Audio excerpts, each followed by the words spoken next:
Well, right now it's playing on Facebook. Okay. Although I know I should be wary, I still desire something scary. Ghostly goblins, I turn loose. Beetlejuice, Beetlejuice, Beetlejuice! Everyone thinks because you're a zombie, you don't know good coffee. Well, they're wrong. There's only one brew that gets my seal of approval. Deadly Grounds coffee is my guilty pleasure. The aroma is so intoxicating. It brings all of my neighbors out of the woodwork. Deadly Grounds coffee. Coffee to die for and zombie approved. It's good to get a little deadly. Use the front door! Oh, they're so disgusting.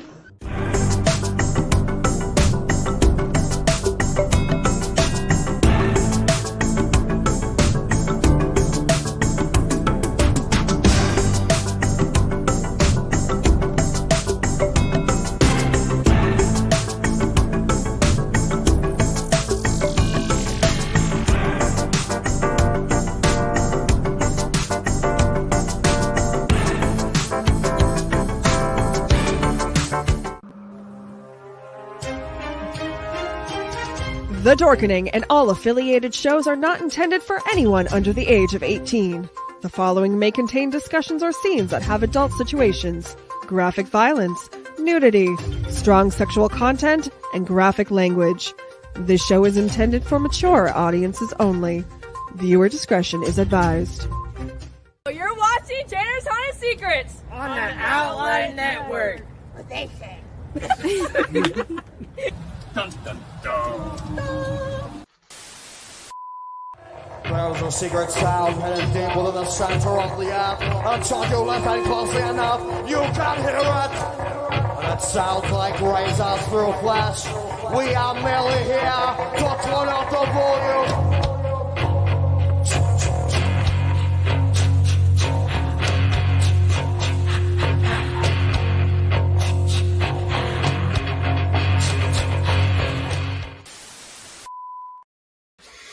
Well, hello, and welcome to our corner of the Freak Show. This is Chainer's Haunted Secrets. I almost said Chainer's Field of Screams, but you know what? I am here. I'm not at the field right now, so I don't have to say that. Today we have our wonderful Friday with us, and you know what? We have this guy that's right below me here. This is the first time ever meeting this guy. I don't know his name. I'm sorry, sir. Would you like to introduce yourself? I put it down there in the corner just for you. My name is Sean Regal. I'm with Spook-O-Ree with Danbury Council Scouting Council out of Cincinnati. So if you don't know, me and Sean actually do go a ways back. And every time we see each other, we say, hey, it's great to meet you for the first time. And this has been going on for, what, a couple years now? Oh, at least. And, you know, we're both people that really get into Ohio Haunters Association. It's not often I don't see him at a meeting or something we got going on. He's a wonderful person. I have to always take my hat off for this wonderful gentleman. He made a wonderful tombstone this year for my haunt. I do not have it here. You know what? Later on, we will take pictures of it because it is awesome. And he actually put the OHA logo right in there because I bought a arm patch and told him, here, stick it in there. But that is not why we're here today. This is not why I'm talking about him at all. We're talking about the Spook-O-Ree. And man, I can't wait because I'm hoping that Spook-O-Ree is something I get to one of these times. Unfortunately, his runs at the same time as mine. Yeah, he's about 2 hours away. It's not like I can hop, jump, and skip and go through, but there's an industry night coming on, and I've got it on my calendar. I got to focus on that. That way I can actually come down because all I've seen is pictures, and we have plenty of pictures tonight. That way we can show you guys Spook-O-Ree, and he's going to talk about it. And you know what? I'm going to start out and ask, Sean, what even possessed you to start this or start working with it? Well, working with Spook-O-Ree, I was actually it had been going on for about 2 years prior to me stepping in for what I do now, because it is a full event. There's all kinds of stuff that goes on. But my name was thrown into the hat by somebody else, and they came and asked me if I'd be interested in taking over for the person who was running it. And I had been doing haunting for several years by that point. So I said, sure. And unfortunately, it just keeps growing and growing and growing. Now, when you say unfortunately, you got to take in consideration of how proud you've got to be, not only just doing this, but having the scouts work with you, having so many wonderful people help you put this on, because I know that this is all volunteers. Yeah. Yeah. And I say unfortunately because whenever I first started, it took us all of maybe 3-4 days to get ready and have everything set up. I now take 2 weeks of vacation prior to the event. And we've already started planning on setting up beginning Sunday. So it takes a lot of time to get everything set up now. But yeah, the whole event's put on by volunteers. It's all scout. Like I said, it's put on by the local scout council. So all the people who set up for all the different parts of the event and everything, all volunteers. All of our actors and staff and everybody else, all volunteers. So it's a great event. But the reason why it is all volunteer at that point is because everything that they bring in, as far as the money goes, all goes back into scouting. And that is awesome. I know that I was a scout. I wish this would have been something that was really, really awesome that we would have been able to do. But, I wasn't a scout for very long. I actually started focusing in a different part of scouting, and that is actually explorers. And I don't know if you know anything about the explorers, but we actually had a police explorer post up here where I was. So that was pretty awesome. We would go out and we would help the scouts by being their like security. But yeah. Oh yeah, I was actually in explorers down here with our fire department. So I not only have scouting, but I've been in explorers as well. Right. Well, I think that's awesome, and I'll tell you, voluntold. Yeah, I do so much in my life. I know that term very, very well, and I'm sure that all your voluntold people do too. Well, that was actually my daughter, so she gets voluntold to do a lot. So right. So before we start jumping into this hot and heavy, I do want to tell everybody that yes, I know, hot season has officially started, and it's kind of hard to get tickets sent to people through the mail and make sure that the United States Postal Service does their darndest to get them there. So over on Facebook for Chainers Field of Screams, we are going to run a little giveaway.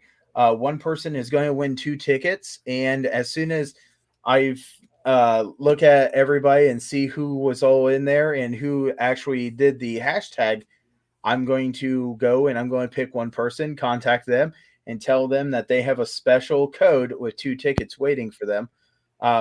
The way we're going to do this is just go over to Facebook, find Chainers Field of Screams, and go ahead and tag that in there.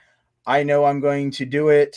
The pick is going to be tomorrow, so you have all time after this show to go do so, and I'm excited about that because, we love giving tickets away.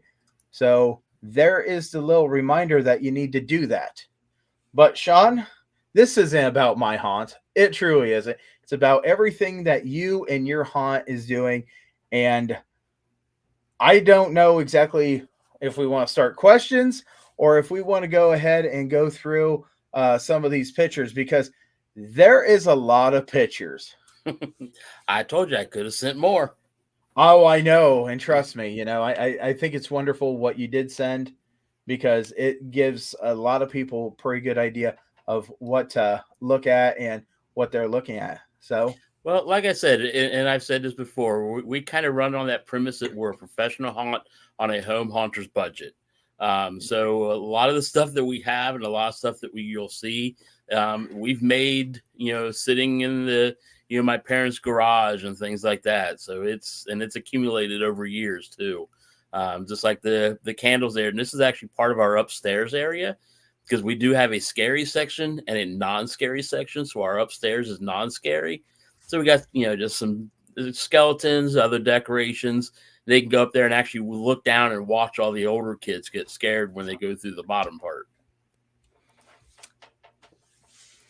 Yeah, and everybody's always seen the pumpkin in the outhouse, how pumpkins are made. We just elaborated on it a little bit. You know what? I really like that. Well, and the best part is the pumpkin's actually reading a boy's life. That's even funnier. And this is actually one of, I'm going to say this and I'm going to get yelled at later. This is one of my mom's ideas that we needed to have a little bit of Christmas involved.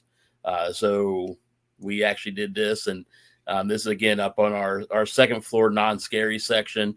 And again, where I said everything's kind of, homemade, the fireplace is actually all made out of foam.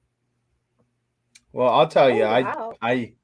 I actually decorated my home Christmas scene inside my house like that one time, and I actually stuck a skeleton on a bicycle, and my wife came down and got ready for work, and next thing you know, she jumped and hit the couch because she did not remember that the skeleton was on the bicycle in our front room. So this is our new one of our newest additions is our hillbilly band. And the gentleman in the middle is actually a representation of our council liaison person, kind of in charge of the whole event. So we had to throw him in there, and they do have music playing and everything else, but even again, it's a good old fashioned Bob Ross wig on a skeleton, and you know what? It looks good. And of course, you wouldn't have a scouting event without campers. I like the little fire pit. I like this, and you know what? It's nice to see kids just hanging around a fire and not on their cell phone. Oh yeah. Well, this one actually at one time we had him roasting a marshmallow, but it wasn't a marshmallow. It was a tiny little garden gnome in a bird cage. Oh, that's great. Yeah, that's awesome.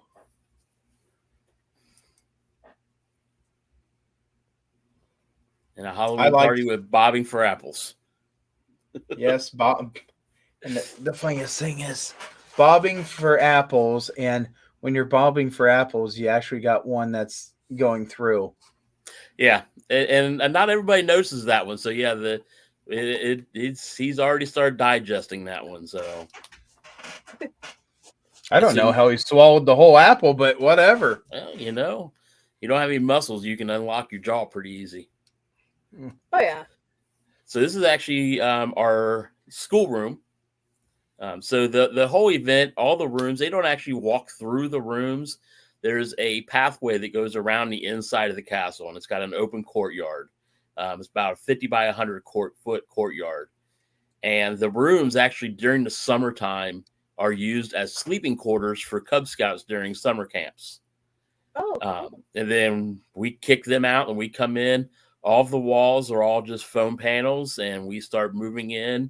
And I said, this is one of the older rooms that we have. It actually started off as a nursery, but we have a couple actors in there, and our kid actor started getting a little bit older, and so it wasn't quite fitting into a nursery any longer. So we had to make it into an official schoolroom. That's awesome. This is our library. I think this is probably one of my favorite ones. Again, it is kind of one that we've been working on and has been kind of evolved over time. I know in the picture you can't see it, but there's actually a chessboard that has moving chess pieces. There is a teapot on the table there right in the middle that actually has the tea pouring into a teacup. Um, but again, a lot of the stuff in here, pretty good portion of it is all foam panels and homemade stuff. I think the best part is, and yeah, you can actually see the chessboard there a little bit better, but there's actually some look like pictures sitting up on top of the table or the bookcases back in the back. And one of them actually has elf or fairy skeletons. And each skeleton was caught in one of the 4 different camps that are actually managed by Danbury Council. Well, that's pretty cool how you wrap everything up into little scenes. Yeah. This is part of our science room. Couple different, different things that go on here. Obviously, we do actually have the brain in the container, and we have sounds that run through. So he's back there singing songs and telling jokes and everything else. I think the one song that he does do that everybody hates is "I Ain't Got No Body." So because everybody who ends up in that room ends up singing it, and it gets stuck in their head. So I don't apologize for that. We just had a comment from Christy Jones, and I think it's awesome because as soon as hot season gets done and she gets all wrapped up with what she does, she needs to pick a date, and we'll go ahead and get her and some of her people on this show too. Yes, she does. And what's this room? That's actually the other side of our science lab. We have some of the rooms are larger rooms. They have actually 2 sides to them. So that's kind of one of our static sides to the room. So we have an actor in the lab side. Then the other side, we threw up some, had some leftover silver foam panels. So we turned them into morgue walls. They're nice. So with the doors and everything. One of them does have the feet sticking out of the end as well. So. Oh, this is cool. Yeah. The bigger view of the laboratory. Yeah, the glow in the dark stuff is fun, and it's nice that it stays in that area. So this is actually the part of the witch's kitchen. We like to call it the Hansel and Gretel kitchen, because it does have a second side that is just a couple bunks with cages on the doors and the windows and everything that we put a couple of our younger actors in. But this one here, it's again, it's a pizza oven. And as much as I say it, because everything does come down at the end of the year, that whole pizza oven is nothing but foam panels that we cut out, and the bricks are actually like wallpaper type stuff, sticker stuff that we put on there with a fire and ice light on the inside of it.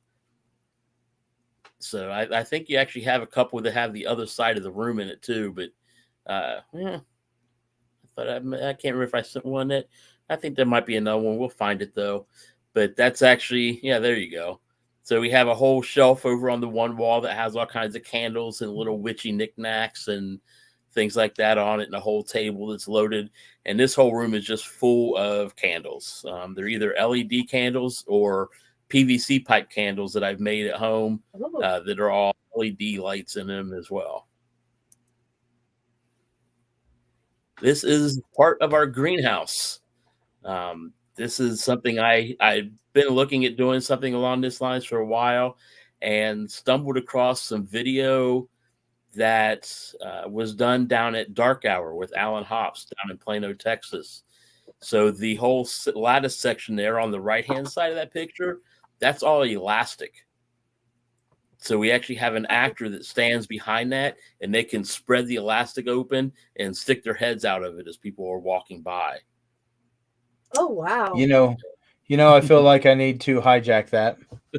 Well, the other fun part of that is as you walk through, there's some bees on one side. So we do have like garden sounds as you're walking through, but the bees you can only hear them on the left-hand side because that's where all the bees are at. The way the track is set up, it sounds like the bees are coming from the beehive. Nice. This is part of our glow hall. So there's actually 3 sections in our glow hall. This is just the pool noodle section. So there's, I can't remember how many, close to 25, 30 pool noodles in here that they have to walk through. This is the beginning of the glow hall. So they do have a nice little ghost that glows right before they make a left-hand turn. And that's when they start getting into, there's actually a section that is tulle hanging from hula hoops from the ceiling.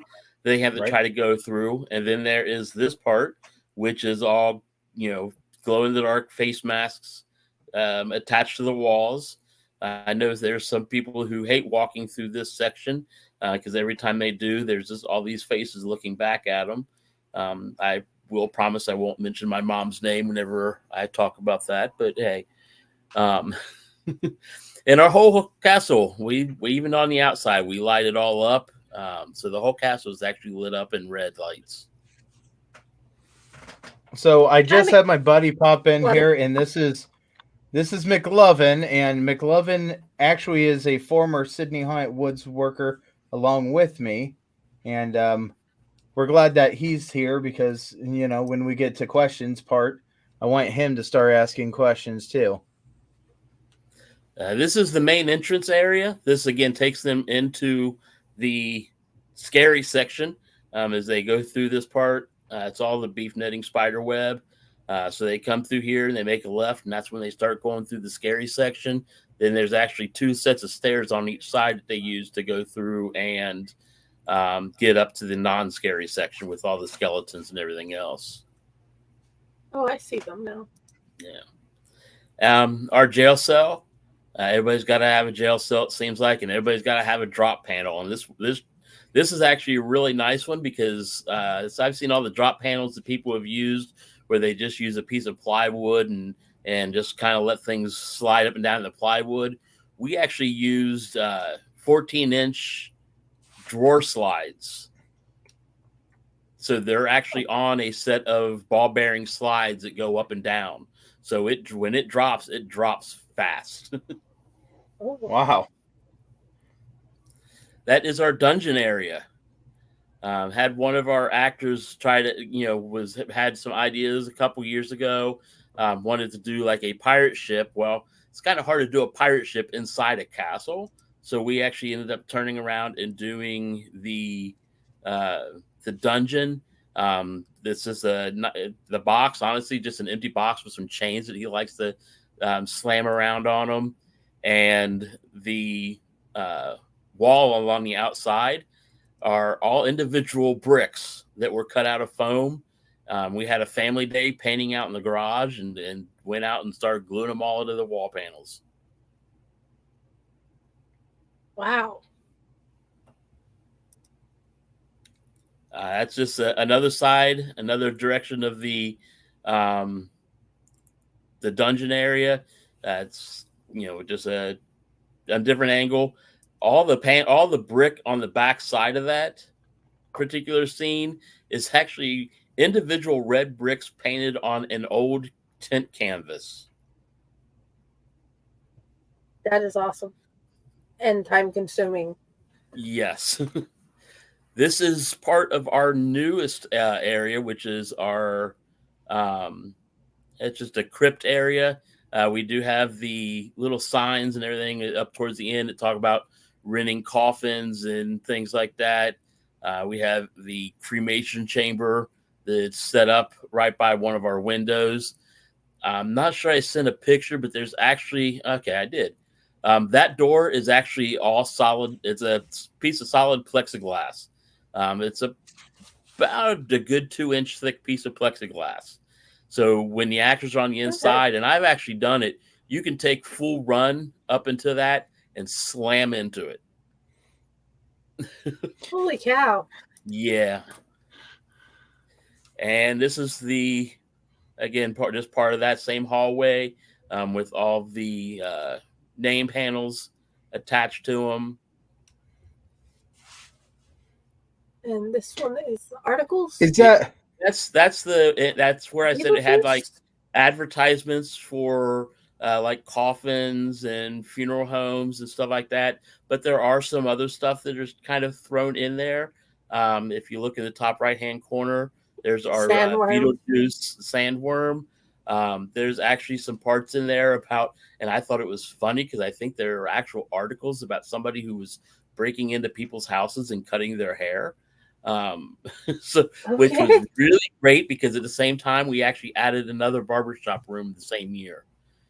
It's a good daytime picture. Again, just showing some of the nameplates that are on there. These are all carved out of foam with a Dremel for several hours. Yeah. And these are actually awesome. a lot of the names on here. These are all names of people that are either a couple of them are some really good old friends of mine. There's a few in here that are all haunt people, haunt related, such as you see like Ryan Greger there. He's one of our members of the OHA or Ohio Haunters Association. There's a couple up that are rangers at our camp that honestly don't get recognized a whole lot. And somewhere in there, and it's probably going to be on the next. It's on one of these. He's got a Dante. Yep, we got a Dante. Again, that's there is Richard Teachout. He actually used to run Asylum Haunts down in Louisville, and he's actually helped me out with a lot of stuff.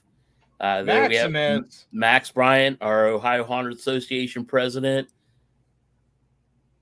And if you look real close there, if you go, got my brother's Pyle. Actually on there. But then, yes, we've actually killed off Pyle. Dude, I found you, Pyle. When he did that, I told him, I said, that's amazing. Thank you very much for giving me a recognition. And, I wanted to get down there and just, it's so hard, even though it's 2 hours of a drive. It's just during our haunt season, we just didn't find time. Yeah. To drop in here real quick, since I'm late to the party. So where exactly is your haunt at? We are located, I say Cincinnati, Ohio. Okay. But we are kind of right on the Loveland, Milford border. Part of the scout property that this event's put on, part of it is actually in Milford, and the other part is in Loveland. So we were right there on the border of it. I was just say I know down in that area pretty well. So I've got I live up near Pyle. I'm in the Wapak area myself, so Wapak Lima. But I've got a lot of friends down there. So, and I plan on starting to come visit haunts here very soon, actually this weekend. So I might make a trip down there and come see you guys. All right. Oh no, we lost Jenny. Oh boy, I can't do the slideshow without Jenny. She's the one that's got it all. Well, let's wait for Jenny to come back. I'll let you know, McLovin, we actually are open the 2 Saturdays before Halloween. Okay. Because it is actually, again, it's put on by the local Scout Council. It is a scouting event. It is open to the public, though. It is geared to kids. It's geared to that 12 and under age range. And we do have them come through 1-2-year-olds all the way up to that 12, 13-year-old frame. But it's not just what we're showing with what she's got for the pictures tonight. We have a games midway. We have another building that's kind of like the castle. It's actually a fort that they do trick-or-treating in.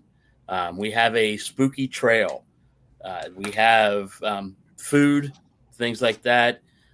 We also have other things that go on. Last year, we had a magician that came out and actually entertained for a little while during the day, because all this stuff. We open up at 5:00, but like the castle and the trail doesn't usually open up till it's about dusk, because it's much more fun in the dark. But it's all kid friendly. We don't have all the blood, guts, and gore, things like that. Even the scary sections are a lot of like boo scares, jump scares, things like that. It's all, in the end, it's all good, clean family fun. We have kids that come through dying laughing. we have parents that come through screaming and claiming that they've peed their pants. Right. Yeah, I just say for me, it's always been. I just say when I met Pyle, we worked out at the Sydney Haunted Woods. I was 12 when I started there. Yeah, and you were in a cage. Yeah, right beside the Freddy Krueger scene. Yes. It was a dog cage. They had me suspended by a chain fall, roughly 10 foot off the ground, give or take. There for a while, I had to have people help me up into it, and then I would sit there, and eventually people got tired of helping me, so I just lower the chain fall down and let myself out. Anyways, I've always admired, especially like just watching the slideshow of your guys' haunt down there, the artwork and the time that goes into it. I've always been super crafty myself, and then, making props and stuff like that. So I very much admire the effort that you guys put into that. Well, thank you. And let me just tell you, I know that this is put on with the Boy Scouts and this and that, and I know that safety is absolutely one of your key factors, just because everybody needs to go home safely. So, just a constant reminder: no sliding on any type of sheet metal should be performed by any clowns. I don't know where you're going with that. So this is our cemetery is our courtyard area. They kind of enter out from the greenhouse after they've gone through everything else, and right out into the courtyard area. And we have several tombstones. We have the mausoleum with one of the projections on the end, in the front of it, sitting back in the corner. Again, this is everything you see here, except for a few of those oddball tombstones that are in the background. These are all tombstones that I've made, sitting in the garage over the last few years. Even the mausoleum in the back is all PVC pipe. The two front parts are PVC pipe. Everything else is foam insulation panels. And so that is amazing, and I apologize. We got to pack. Basically, after our event's over, we pack up like we were never there. I said they use it during the summertime and other events, so we disappear.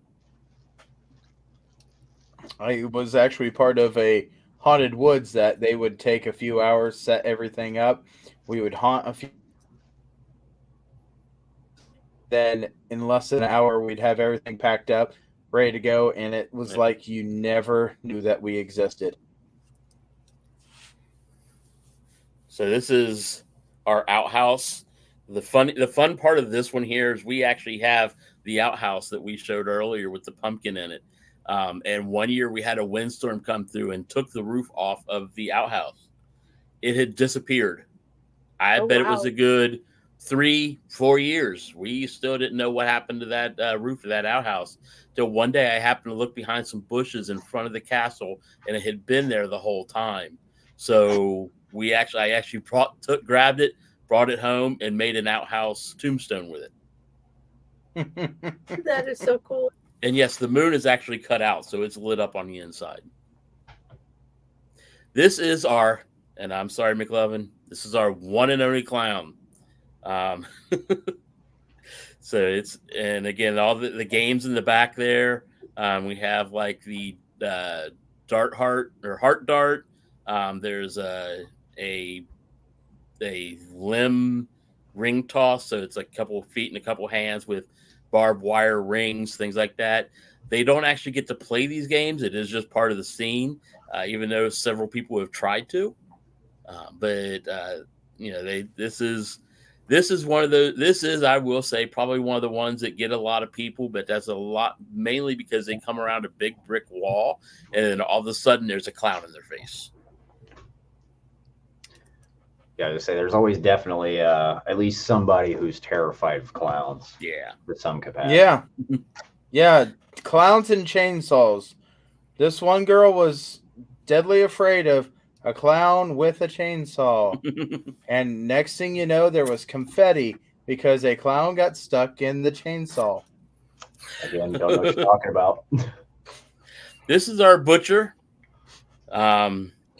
This is a little different because a lot of this is like our walls that we have in the back. They're actually just old weathered wooden skids that we screw together and just throw a whole bunch of the animal skeletons all over it, things like that. Do have though there are some they look like steaks that are actually made out of foam that are sitting in there. But this is probably one of the simplest rooms that we have because it's just the couple skids with a bunch of skeletons, but under the right lighting, anything can look creepy. That's a true statement right there. If you don't know how to use your lighting right, that is going to be the difference between, hey, this is like freaking people out just looking at it, and hey, I can see all your wires. Go lay down. So this is the other part of our newest thing from last year is our barbershop room. I know I had a couple of my staff talk about this on and off, and it kind of took a while to actually take place. In fact, the barber chair, one of my crew that actually belonged to her mother, and we had it sitting in storage probably for a good 2-3 years before we got around to actually getting this room together. It's a little plain right now, but again, we just started this one last year, so it's going to be growing quick, I think. And this is I'm going to say this is a panoramic view of our pumpkin village. So we actually, again, have kind of three things that we do. We have the non-scary section that's on the upper level of our castle. We have the scary section that's on the bottom. And then we have the pumpkin village. Now, this is mainly done by my mother and my Aunt Vicky. Everything on here has at least one foam pumpkin involved. And everything else is stuff that is all kind of grabbed, put together. It's, balsa wood. It's fun foam, things like that. But it's all made or has some sort of pumpkins in it. This one here is the movie theater and actually plays Dracula. So we do have a movie running in the drive-in. This is our version of the Bent Schoolhouse. And our OHA president, Max, his character, Dent, I won't give it away because he doesn't like to combine the two, but we do actually have a pumpkin smasher hammer sitting right there by the front door. That is awesome. This is our Grateful Undead. What? You need to get yourself a pumpkin sponge to put in that scene too. Because I hear tell like he loves them pumpkin sponges. This is our Ungrateful Dead concert. And somewhere in there, I'm not sure if it's actually in that picture, is a Chainer's ghost. Oh, I don't see it in this one. I don't see it. It's in there. I know it is. It might be off to the side just a little bit, which means it's probably not in the picture. But there is actually a Chainer's ghost in there somewhere. If it's not in that picture, I know it's in there because I put it there personally. Oh yeah. And that's all the pictures. Yeah, I remember when you sent me that, and I started smiling. I was like, "That's pretty awesome." So let's. So you have all these volunteers. What? When I say all these volunteers, what's your numbers? Our numbers for volunteers or our throughputs? Let's go with both. Both. Our throughput, I will say, varies, and a lot of that is because again, this is a scout function. Mm-hmm. So because even though it is open to the public, a lot of the promotion, a lot of the people that show up to it are scouters. And unfortunately, the registration for scouters fluctuates. Right. It's like a lot of things. You get years where there's a lot of kids interested in doing stuff, years that you don't.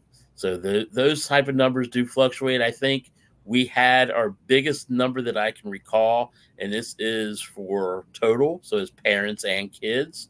We had about 5,100. That's on Wow. 2 days. Wow. um, Boy, so, I in a whole season, I would like to get your numbers.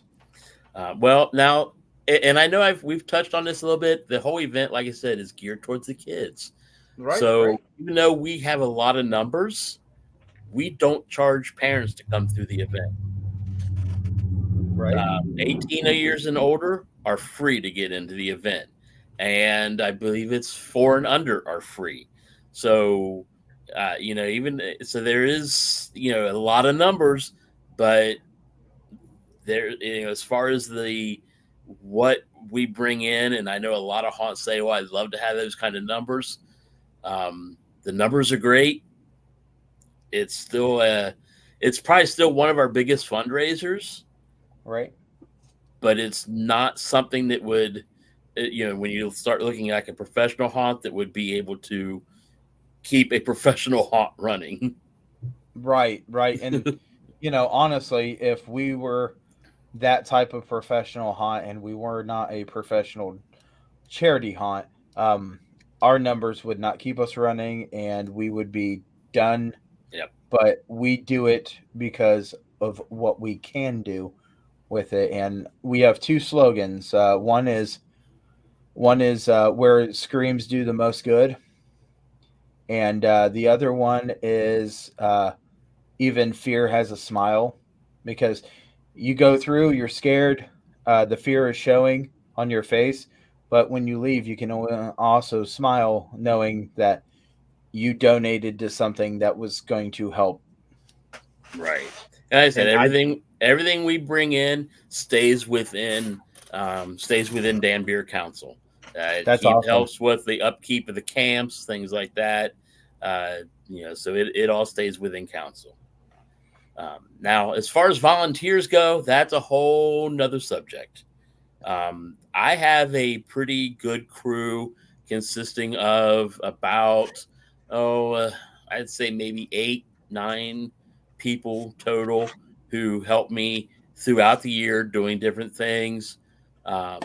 They help make some of the stuff that we, some of the set and stuff, things like that. They are out there a lot of times, starting right about now, helping me move things in and setting stuff up. Luckily, a lot of them are I got a good crew of younger people that I can that really put in a lot of effort for me. Everybody does, though. I mean, honestly, if it was just me, there's no way it would happen. If it was just me and a bunch of volunteers, there's no way it would happen, because I'd be spending a lot of time telling them what to do. The people I have coming out and helping now, I can say, hey, let's go ahead and work on this, and they're on it. It's happening. I don't have to look at it again. So it's really nice. But as far as the whole event goes, we can have anywhere between maybe 100 and 150 volunteers. Most of those volunteers, and remember I said the event opens at 5, most of the volunteers show up about 3:30. Wow. So they come in, we assign them areas, whether they're in the castle, the games, the trick-or-treating, whatever the case may be, and away they go. So we get a lot of these haunts that get this ability to do actor training sessions and stuff like that. I don't know who my people are going to be until 2 hours before our doors open in the castle. I don't have time to do that, and most of them are typically under the age of 18. So I'm going to tell you something our haunt just started doing, because a couple of schools have said and suggested this. They're recognizing us as a charity haunt. And our volunteers are able to get their volunteer hours for school. Yep. And it is great because, that brings people in, brings new blood in. We can fill out a short little paper saying that, yes, this person did volunteer the hours. And it is really great doing that. I know in the state of Ohio here, it is actually now mandated that they have to give so many volunteer service hours for whatever for them to get a high school diploma. Right. So yeah, we have the service hours as well, not only for the scouts, but we have school groups that come in, things like that. We've actually, for a number of years, had a group of sorority and fraternities that would come Right. out, one of the nights and help out with different things. And because they also, because of what they do, they need those service hours. So that is a nice thing. That we have that ability to say, come on out, have fun. I tell them, you have fun scaring little kids and get your service hours at the same time. And trust me, sometimes doing something like this, you really start coming out of your shell. You start developing yourself. Yeah. Oh, I've seen it many different times, and I'm sure you've been around the block where this kid is like, well, I want to try this, but I don't know if I'm going to be good at it. Next thing you know, it's like, where have you been all of our years? We actually had a room that we had set up one year, and it was real simple. It was just like a couple of zombies hanging from the ceiling, and at the time, it was one of our version of the dungeon about 4 or 5 years ago, and had one of the kid volunteers come out, and we said, okay, we're going to put you over here. And he went over and was, doing his thing. And his mom came through and actually went through the castle, and she came out and she goes, "What did you do to my child?" Because he was over there, he was dancing, he was interacting, he was having fun. She was like, he doesn't act like that at home. What did you do to my child? Because he was just having a blast. Yeah. So Friday, I know that you have a list of questions that you usually go through. So let's start off with having a question from you and see where we get into. For running an event that's mainly for kids, are there like with neurodivergent children and neurodivergent children, is there special bracelets or something to help with those kids, or do you have extra helpers to walk with them, or what do you do with those kids? Well, typically when the kids do come through, parents are always with them. Okay. At least they're supposed to be, because again, these are under 18. It's not. I know the one thing we typically say is we're not a babysitting service. We do expect, and we typically will say, hey, before you come through, where's your parents? So they do have to be around at some point. They are also told several times before they get in. And again, I'm speaking on behalf of the castle. There's the other areas, and the games aren't so much an issue. Again, the castle does get scary though. So, but they are told multiple times it will be scary. There's loud noises. Now we don't have strobe lights, but there's loud noises, banging, yelling, screaming, things like that. But we also have the non-scary section. So we always say, if you don't think you're ready, go upstairs. You can actually look down into the lower section and watch people going through the scary section. See if it's something that you're interested in. We don't have bracelets or anything like that. And honestly, a big portion of that is because they don't walk through the rooms. So it is strictly, they walk past the doorways. If you actually get a chance, and I'll be more than happy to show it to you at some point. But as you walk, you just kind of walk through a pathway around the inside of the castle. You spend about 3 seconds walking past the door. And most of our actors are inside the rooms, so they wouldn't see a bracelet until they're standing in front of the door. Okay. and by then it's a little too late. But exactly. I mean, but like I said, though, we definitely let them know that it will be scary. They will try to scare you, and we do. I understand if they're 5-year-olds. My grandson's 5 years old, and he loves going through there. In fact, he wants to act this year. So, and like I said, though, we get parents to come out screaming and crying. So, so it is kind of a gamut of what comes through. But yeah, unfortunately, as far as, like I said, as far as having anything set up for those, I know you use the term and it's escaped me completely. But for the Neurodivergent? For the neurodivergent people that do come through, kids or adults, unfortunately, it's just not part of what we have in play because of what we do. Right. Okay. My other question was, when you start putting up everything, is there already a map set up that you guys have that you make every year, or is it an already made map and this is the plan, guys, let's do this? We do know which rooms go in, which scenes go into which rooms. Again, but like I said, these are already established rooms. There is actually a total of 12 different rooms that they walk past, plus what we call 3 alcoves or little open areas along the pathway that they go around. And so we know which scenes go into which rooms. There's not a map because other than what we bring into that room, it's all a brick and mortar castle. We can't change it. The only part we've ever been able to change is where we add the greenhouse, and that now redirects them to exit into the cemetery instead of exiting right out the door. So that's the only way we've been able to ever really change the path, is by that one little thing. The glow hallway actually changes it a little bit because it does force them to go through that little alcove. But as far as a map goes, yeah, it's a brick and mortar castle. We can't add a door, unfortunately. I tried.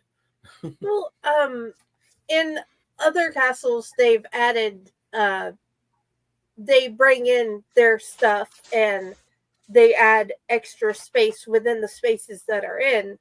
So this is why I asked if there was a map and you add spacers to split up the rooms or make other rooms within the rooms.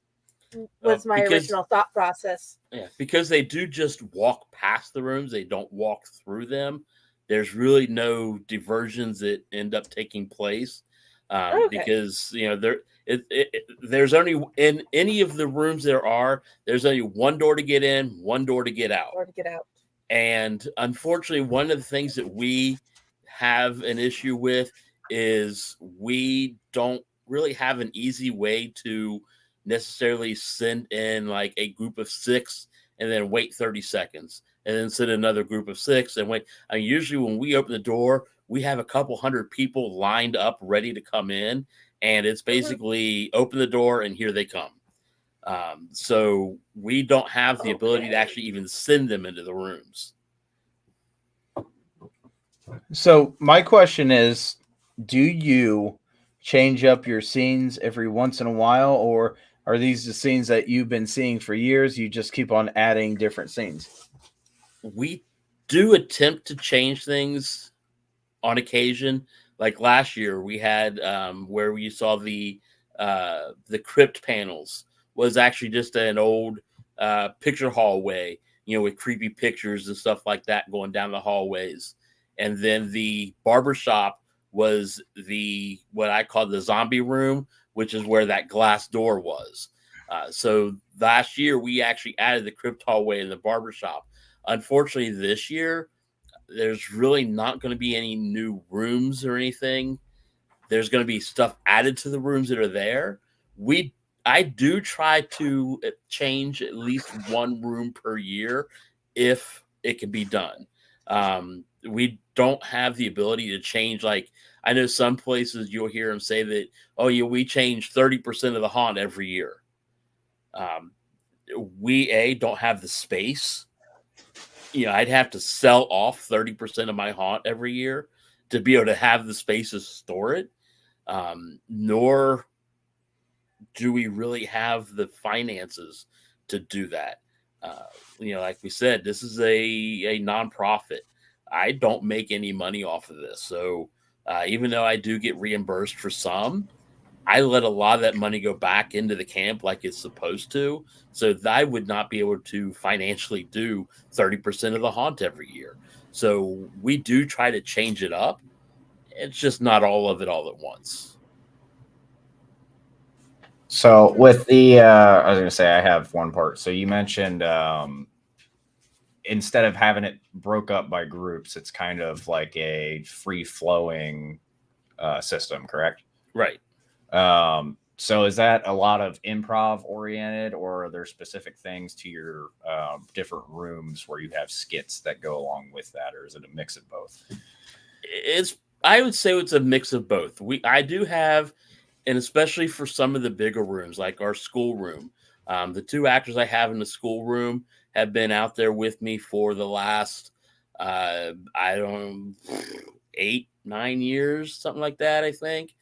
So I have some of the people that are in some of the main scenes have been with me for a while. So they're not part of that necessarily part of that 3:30 p.m. Volunteer walk-in. So they've been doing it long enough that they have kind of got a routine that works out for them in that room. It's not really a time that they have to do a full-fledged scene, like a skit scene, because again, they're walking past the door. They get 3-4 seconds and they're on to the next room. I do try to give suggestions on, hints, things that they can say, stuff like that. Barbershop, I say, here's a good one. Your hair smells great, even now, or something along that lines. Again, we got to keep it family friendly. I've been through haunts where I've had stuff said to me that there's no way I would say to them, have my actors say to the kids as they walk through. But a lot of it is just real quick improv type stuff. Like I said, we're a loud noise boo scare. So it's a lot of, slamming on walls, things like that.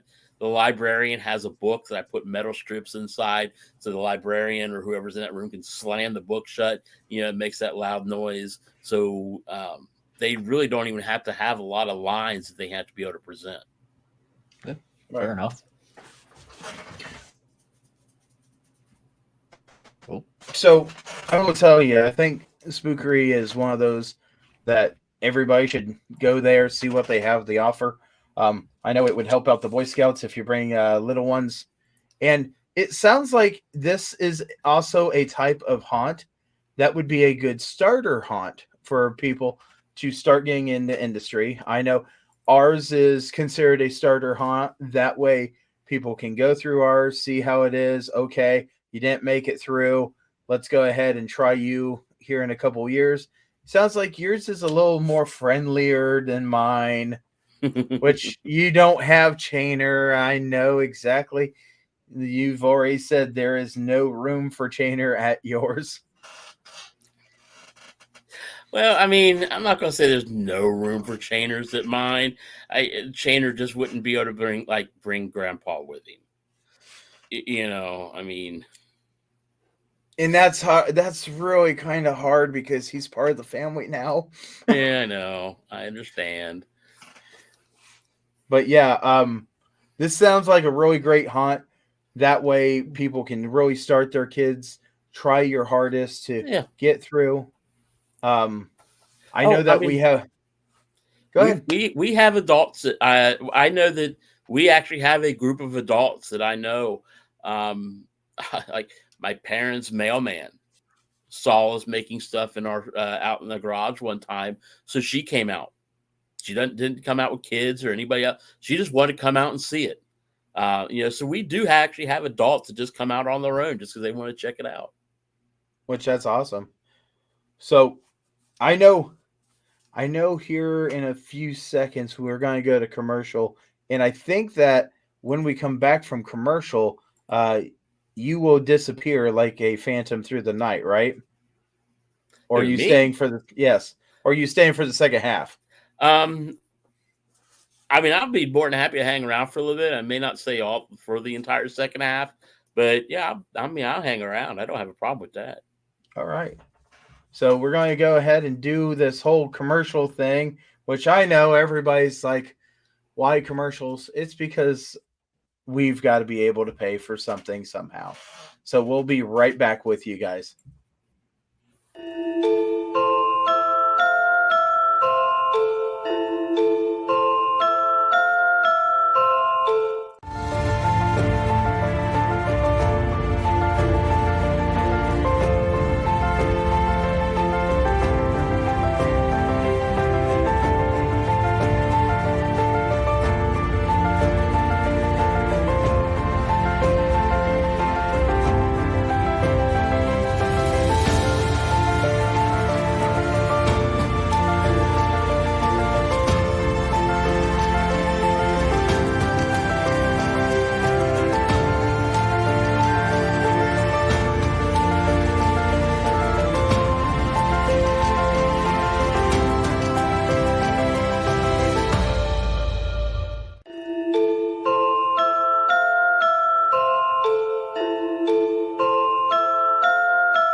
Greetings and shabibans. We are the Retro Reductopus Cephala Podcast, a long-form bi-weekly show that celebrates all the things that made growing up awesome. Yeah, that sounds good, but I don't know what all those words mean. I think what Parasite Steve's trying to say is that on Retro Reductopus, we explore a range of retro goodness, from toys, video games, and movies, to cartoons, and even snacks and school lunches. Oh. And we do it all with a positive spin, a slew of killer guests, and some very adult language. And you know what else is cool? No. This crazy show is part of the Door King Podcast Network with new episodes every Tentacle Tuesday. What's that? And if waiting 2 weeks for a new episode gives you a sad, know that we drop bonus episodes all the time, like the off-format Crow's Nest and an interview series we call The Brig.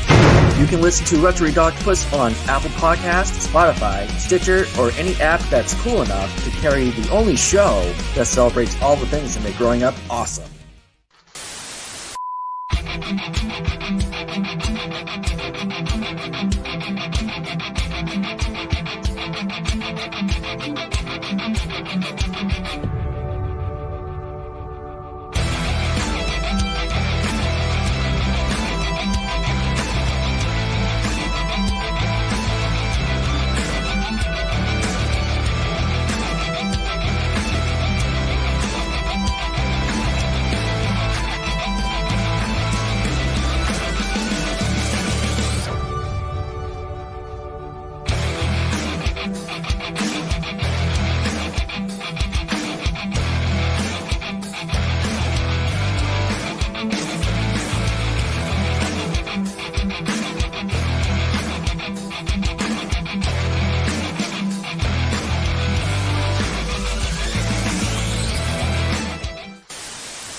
What? We're back. Of course we are. You knew it. So I do want to point out before we start talking about Spook-O-Ree a little more that these are special and these are in my possession right now. And I can't tell you what's in it. And I want to so bad. But the Owlite Network made a promise a while back. And we do have them, and they are being worked on right now. And I know that we are going to talk about these a lot more. And these are going to be very, very special. Look at Friday. She is so excited. She is so excited right now. But let me just tell you, there are going to be 10 of these little 3D printed boxes. And they're not totally done yet. But when we are able to release them, I don't know exactly what we're doing with them. I don't know if they're going to be special prizes, but I know the people that watch the Owlite Network on all of our shows, all of our different ways to watch us, have been waiting for these. So it's not the box. It's what's in the box. And I know I just wanted to bring it up because I've been working on it and I've got boxes back here. And I do believe that we have like 10 of the special boxes that are not done yet. But like I said, it's what's in the boxes. And there's going to be other stuff. And I'm sure that we're going to be doing giveaways. It's just give us a little more time. And we're working on your guys' surprise. So, but that's done. That's over with right now. Let's get back to Sean, because we're going to talk about a few other things here. And then we're going to talk to my buddy McLovin, because he's a wonderful person, and he's had to deal with me and my character for many, many, many, many, many years. And we all know that we make mistakes. And you know what? We've been buddies so much that we all know you don't take a baseball bat from a chainer.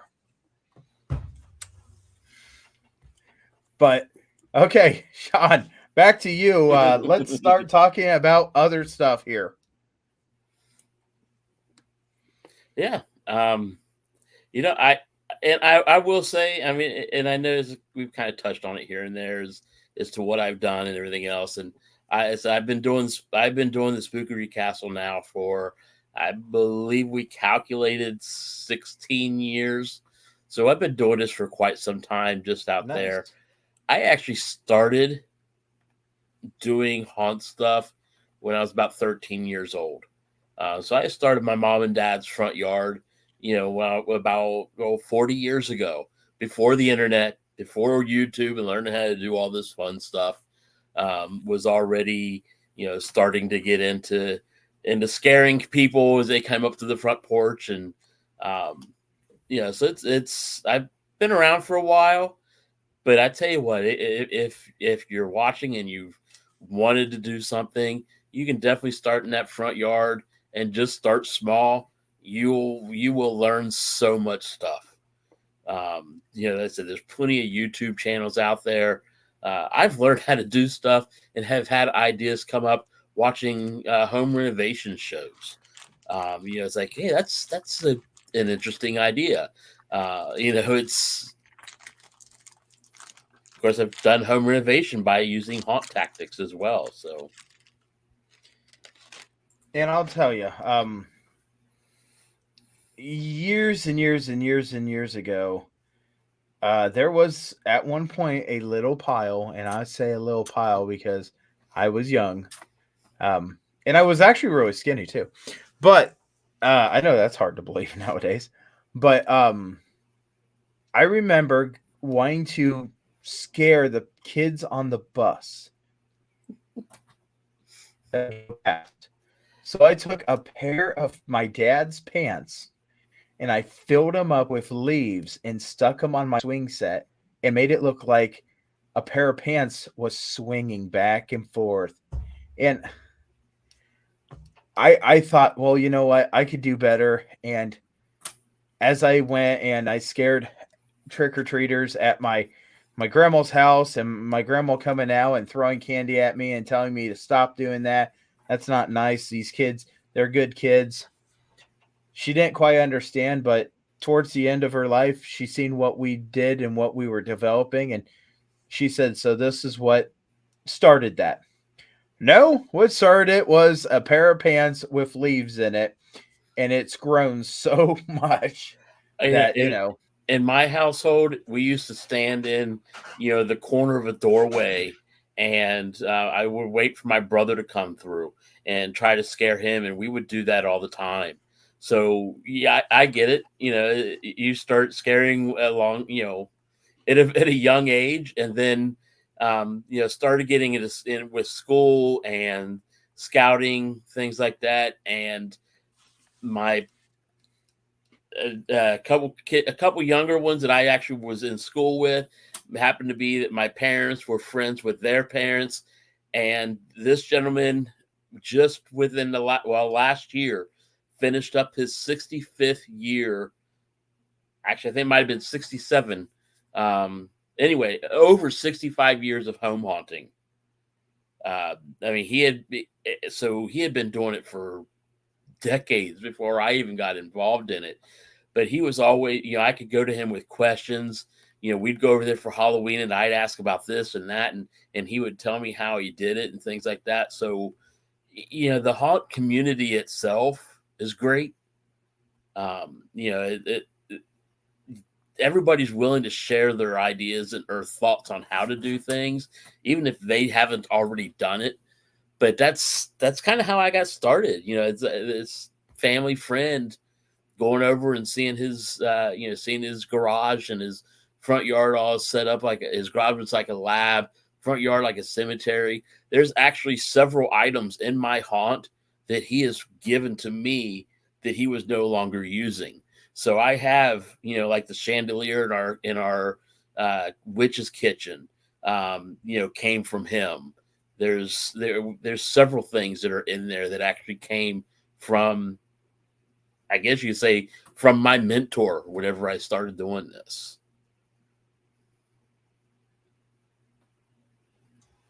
So I think Friday has something here. My dad had helped me make Frankenstein one time. Hit a old pair of 7.5 foot tall man. Picture this. One of his t-shirts, one of his old pairs of pants, and the falling apart pair of shoes, and made a Frankenstein as big as him using bottles and newspaper and oatmeal cartons. That's where I got the love of wanting to see how this stuff was made. But from that idea, my question is, what is your favorite improvise, adapt, and overcome prop you have made? That's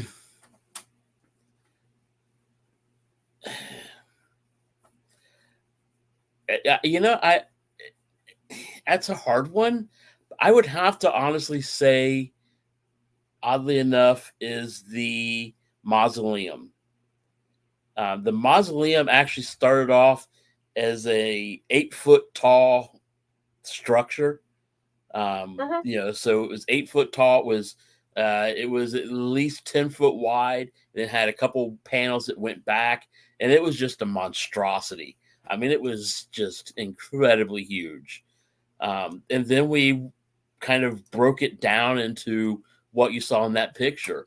It's about 6 foot high, maybe. It's 8 foot tall or 8 foot long. Doesn't even have a back to it.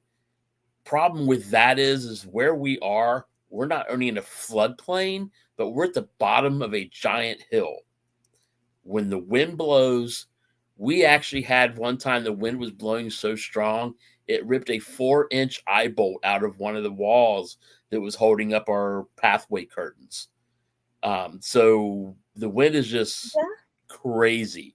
So we had, I had to sit and I was like, okay, so we built this mausoleum, and it was really at that point, I was using PVC pipe to hold it together. So like one panel would have a cap in it, the other part would have the PVC in it, and we'd slide it together just to try to get something easy to do. Well, wind took that apart, no problem. So I started using 98 test pound magnets to connect the walls together. Wind took it apart. So finally I said, I didn't want to do this, but we ended up having to turn around and actually make wood frames for it and actually bolt it together. So, after several years of trying to get this mausoleum together and keep it together, finally we have one that the wind no longer takes apart. But as I mentioned, we have to take everything down, move it, put it in storage. So having something now that has all this wood frame and everything else is a lot to deal with. But given the fact that we've had so many of the mausoleums get taken out by the wind, I think we finally have it fixed. I'll tell you, completely understand that. I've had it take apart my carport. That sucked. Oh yeah, our whole games midway is 10 by 20 carports. And last year we had a windstorm come through. I think we had 15 carports. They had to replace all but like 5 because the wind just tore them up. So I could tell you, year one of Chainers Field of Screams, we had a basic trail. We did not have a ticket booth. We had a 10 by 20 tent that you would come in. You would buy a little concession and you'd buy your ticket. Okay. That was how everything was.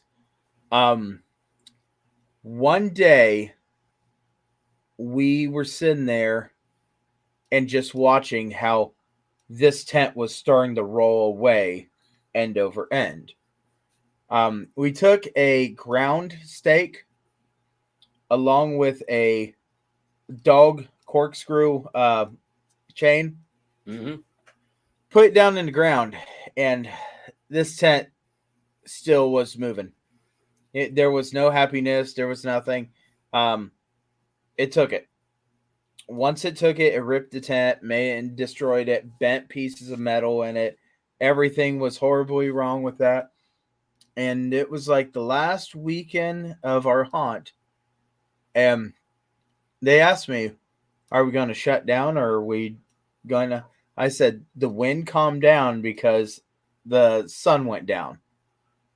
So we sold tickets out of my trailer, my enclosed trailer. And everybody's like, well, why don't you have a building? Next year, I'll tell you what, that was the first thing that my father made was that ticket booth. And unlike yours, mine can stay in place 90% of stuff. So that ticket booth is still here today. And Mother has got a plexiglass piece that she could put in place if the wind starts blowing. And it can huff and puff, and it's not blowing that thing. It's taking the lights off of it, but it's not taking it down. Yeah, we tried rebar for a year, never worked. We tried the dog stakes. I went to Harbor Freight and bought a dozen of those things.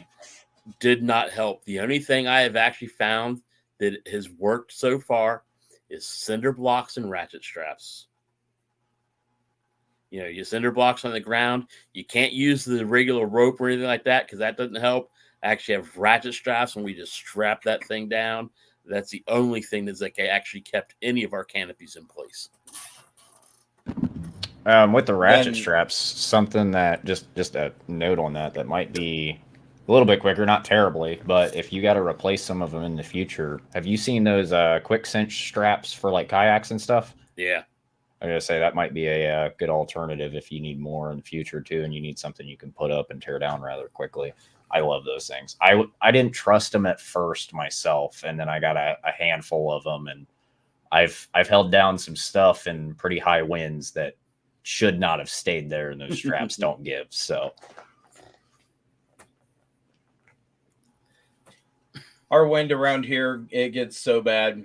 At least one day a year, we will have such a wind advisory in the fall that we have this 20 by 40 tent. I mean, it's a event tent. This thing's got holes in it that we've tuck taped and this and that. We have not put it up in the last 2 years, which I wanted to sell it. That way we never put it back up because we swear it's haunted. Because as soon as we put something in there, it just seems like the wind comes and it's proving a point that there ain't nothing you can do about it. And the rain will hit and it softens the rods. And these rods are about 2.5 to 3 feet long. And putting them down in the ground, never hit the dog's electric fence. Nope. That's when the tiller for the garden hit it. But no, it just, I know about wind. Trust me. It's not a little breezy thing to take lightly. And a lot of haunts, when we have strong winds, we won't even open because we have trees and we do not want any injuries.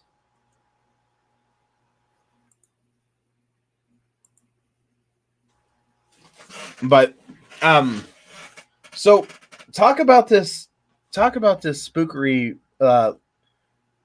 the other stuff, not just a haunt, but what else do you have? Yeah, I mean, like I said, really the rest of it, it is just it's all fun and games. Literally, we have a whole games midway.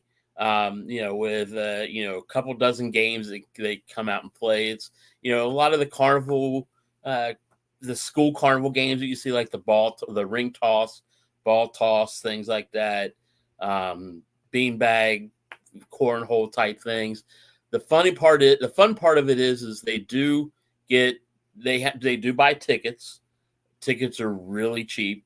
I honestly can't tell you exactly what they are right offhand because I don't usually deal with them, but I know they're really inexpensive. But the thing is every time you play a game, you get a gold coin. So you're going to win something because then you have to take all those gold coins. We have the prize table or the prize booth. So you can go up and trade those coins in. It's kind of like going to Chuck E. Cheese. You take your tickets in and you're just like, okay, well, I've got this many gold coins. I would like this. I like this. I want this. So they actually get stuff just for going down and playing the games. We do have a trick or treat area. Like I said, we have the two actual structures, the castle, and then we have one. It's a fort, almost identical. So it's a full size fort. One thing I didn't really say is, and I kind of mentioned it in a way, they use those structures for sleeping during summer camps. That castle and the fort they trick or treat in both sleep 72 people. So they're rather big structures. But they can actually go into the fort and get candy and everything else. There's a spooky trail. A lot of it is things like Bigfoot cutouts, Loveland Frog cutout, because that's where we're at. It's kind of again like the castle. It's a spooky, scary, but not the blood, guts, and gory. We did used to have a hayride, but part of our hayride field actually got washed away. The Army Corps of Engineers did some work on a creek in the area, and it started flooding out our parking area and caused a Grand Canyon to start forming in the middle of our parking lot. So they actually had to disband the hayride for now. We're working on bringing it back because they've started filling in the hole. So hopefully we're hoping by next year we'll have a hayride again. But then, like I said, we have different things, different years, magicians, storytellers, things like that. So there's people get there, and a lot of times they do get there at 5 o'clock, and they have plenty of stuff to keep them busy for a good 2-3 hours. Well, that's awesome. I know you bringing up the trick or treat. I know that we have a trick or treat, and when we have a trick or treat, I would love to keep people entertained and keep them going. But usually we only do it an hour and a half just because, you get hit right off the bat and then it dies out really quick. And it's perfectly fine because, last year we had the Ghostbusters from Central Ohio come, and they're returning this year, which is awesome to have them. We actually also, on the same trail that you do the trick or treat, we actually go and have a scavenger hunt for Ghostbuster items and different stuff. I kind of acquired some more Ghostbuster stuff just to make it a little more challenging. And when you go and you bring pictures of all the Ghostbuster stuff, what you do is you go ahead and also take it and bring it up to the special booth that we have, and you get your name in a drawing for a extra large candy bar. It's just something we do. We love doing it. We have something. If you guys ever wanted to take that idea, you could put like your badges or your patches all through and tell them, hey, you guys got to hunt them down. Yeah, well, it might be something. That's actually a really good idea because we are always looking for new stuff to add. I know one other thing we do have a costume contest.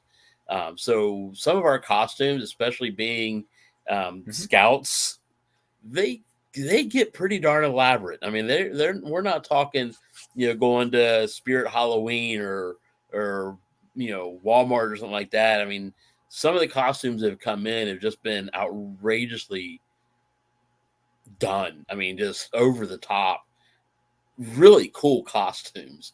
But we do have a costume contest. Usually it's a kid's costume, and they actually have a family category. In years past, part of when you actually, if you won the costume contest for that week, you would actually get a discount on your camp session the following summer. Like I said, this is all put on by Scouts. It's put on by camp. That's what they do out there during the summer. So you would actually, if you won the costume contest, you would get a discount for going to camp the next summer. So, and that was a big deal. I mean, honestly, if you've ever looked into Scouts, and it kind of goes to this wayside of everything else, all your sports, band, things like that, any of your extracurricular activities, it's getting expensive. So when you can get, if you can get, $50 off a summer camp session, it's worth it. It's. And you know what? It sounds like you keep on coming up with different ideas. Now, do you guys, except for what advertisement you do during this time of year through Scouts and this and that, do you guys do any other type of advertisement? Do you guys do anything with parades? Typically, everything we do is word of mouth. We do get mentioned sometimes on some of the news channels when they're talking about different events, things like that. It will sometimes come up, but a lot of what we have as far as advertisements is all word of mouth. I carry a bunch of business cards around with me that has a barcode on it, a QR code for the event.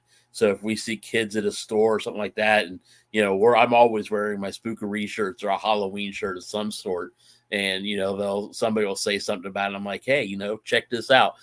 So we're always handing stuff like that out. But other than that, it's stuff like Facebook posts, things like that. Sharing Facebook posts, things like that. That's a core of our advertising. Anybody in the actual scouting community, if they are a registered scout, do typically get some sort of like a postcard sent to them, reminding them of the event. Leaders get an email, things like that, so they can bring it up during their meetings whenever they plan for their summer, fall activities, things like that.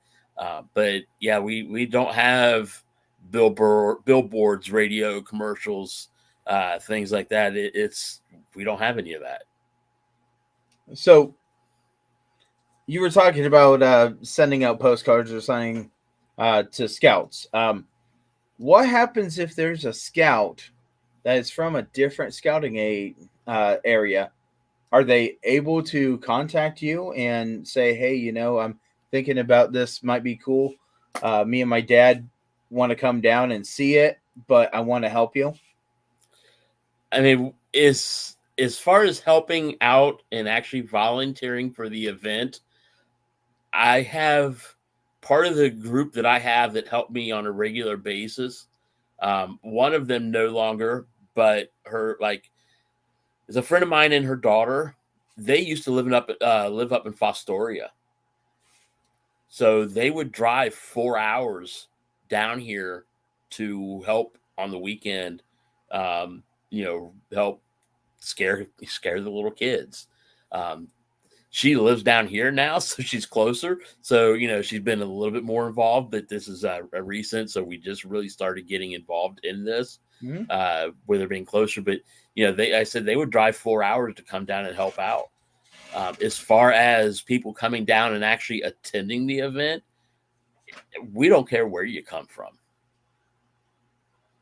That's awesome. It's, and like I said, you don't have to be a scout to come to the event. We get a ton of people that are walk-ins, or family or friends of a Cub Scout The great part is now they come and they see how cool the Cub Scout camp is with a castle and a fort and, a fishing lake and, all this other stuff that they want to get involved in Scouts then. So it's a great promotion for us that way. Right. And I think that is awesome. So I want to talk about real quick the patches, because boy do they change. Yes, they do.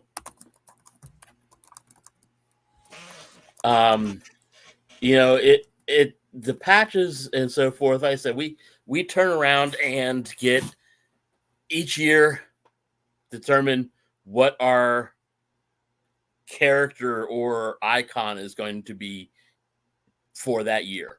Like I said, there was one time, and I'm pretty sure you've seen a couple.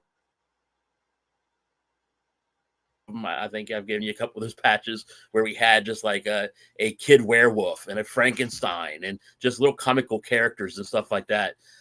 We had a couple years ago, we had the Headless Horseman. It really just like, we just sit there and say, okay, well, what's going to be our icon for this year? And from there we figure out, okay, well, we need a patch and a shirt and determine what, see what we come up with. The shirts only go to staff. So you do have to be, come out and actually volunteer for the event to get a t-shirt. But every kid that comes into the event walks out with a patch. Every single one of them walk out with a patch. Really? Yep. That is awesome. And I'm trying to look through all my pictures that I have everywhere between my computer and my phone and this and that, and see if I can pull up these two. Well, hold on here. I got one better. I could do that one. I say, while you're digging, I do have one question. Something that, never mind. He pulled that up pretty quick. Yeah. I'm pretty good with my computer. Well, this kind of ties into what I was going to ask, because it actually does have to deal with the Loveland Frog. In your guys's haunt. So I like the fact that you pulled a cryptid, or whatever you want to call it, kind of Easter egg, at least specifically for that. Are there any other type of Easter eggs that, like, a viewer, or if I was to come down, that you could look for that you might not otherwise know of?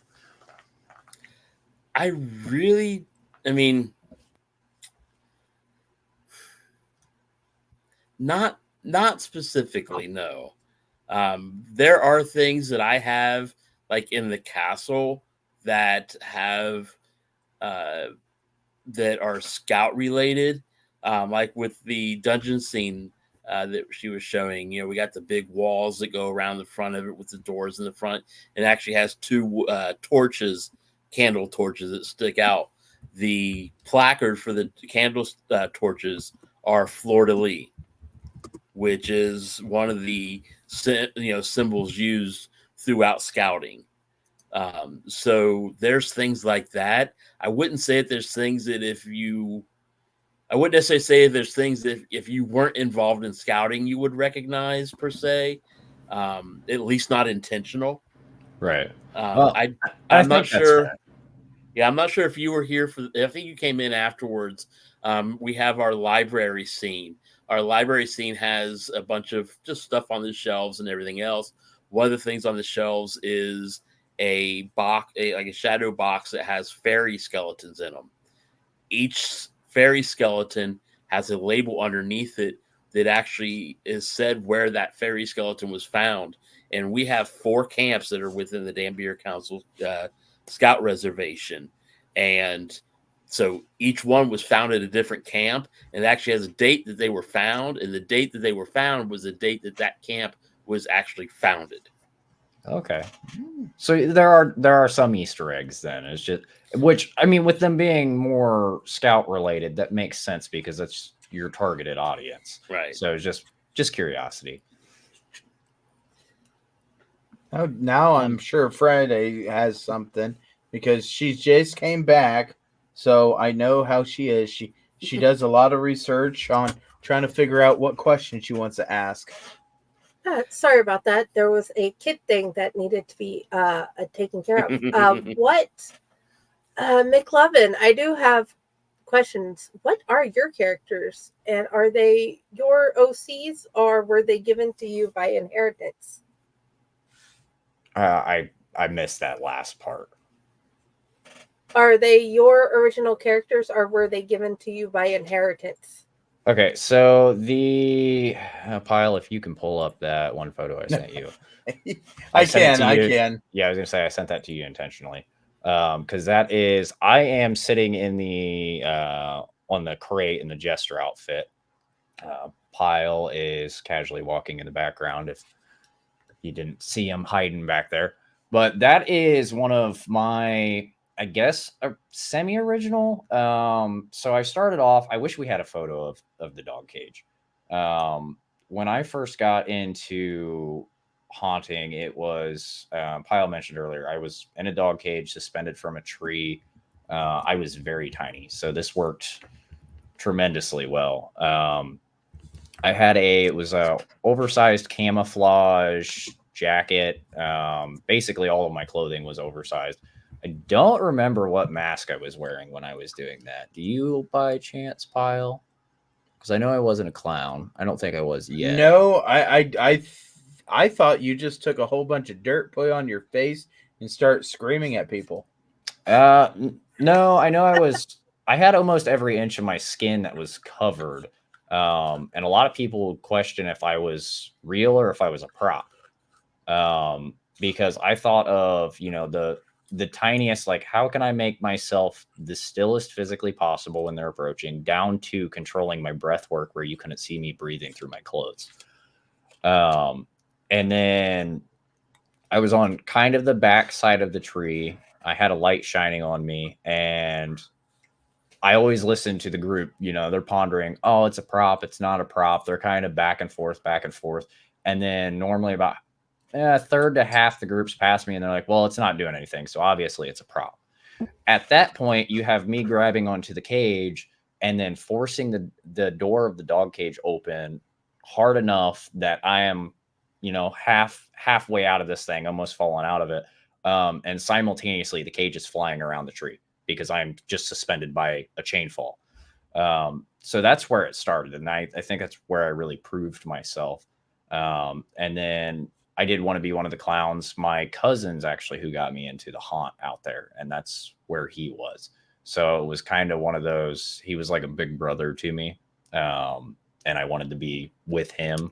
So eventually I got my wings, if you will, earned the stripes, and then they moved me into the clowns. And eventually, while I was out there, I became the head clown, started their Facebook page out there, and then I ran roughly a third of their haunt for a couple years, right along with Pyle. So we were two of the leads out there for a while, and that's how him and I met. So that is awesome. I'm not gonna lie. Meeting McLovin was absolutely a treat. There's always something at that woods that was different. The first night I was there, I think it was the first night you were there also, wasn't it?